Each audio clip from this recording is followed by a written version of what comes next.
You might wonder why we're here at a cemetery talking about the good side, but that's kind of your specialty. I believe in having curiosity and courage when we talk about death, and that improves our life.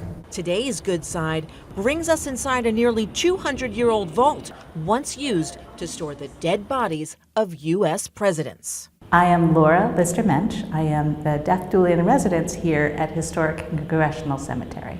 Welcome to a final resting place like no other. Historic Congressional Cemetery in the heart of D.C. is a national landmark. More than 70,000 notable and everyday people are buried within its 35 acres, and it's considered the first to have a dedicated death doula.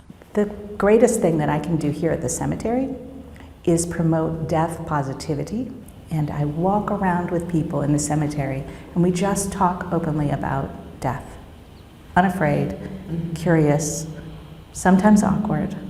Someone who has lost someone and is mourning might hear the words death positivity and say, what are you talking about? I agree. And I think at first, to hear death positivity could seem even disrespectful. I actually think that death positivity is about living better. Because what are we afraid of? When we turn that and we look at it as boundaries on our life that make life precious, we can feel better. We can feel more connected to the people we lose instead of rejecting their memory. Laura does her work in many ways. She holds regular events. One's called a death cafe. She has a few things she always sets out: tea, cookies, and this deck of cards. The death deck is a way to start conversations. And I recommend it to people. Bring it to Thanksgiving. At first people will say, death? Oh, I don't want to do that. But you pull out one of these cards and you start talking and you learn things about the people that you care about. And you start real conversations. Laura says these are conversations many people are uncomfortable bringing up until it's time or it's too late.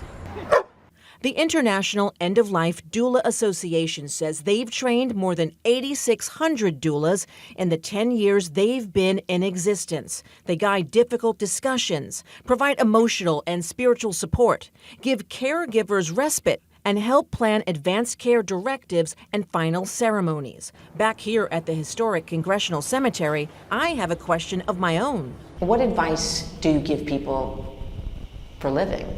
Slow down. I think we try to speed through everything. We try to speed through grief. We try to speed through happy moments. We hoard it, but you can't really be present if you're hoarding it. All the more reason to take a moment and appreciate the good side right now. With the other side at the Historic Congressional Cemetery in Washington, D.C., I'm Debra Alfarone. I feel like these look like chess pieces. Yeah, they do.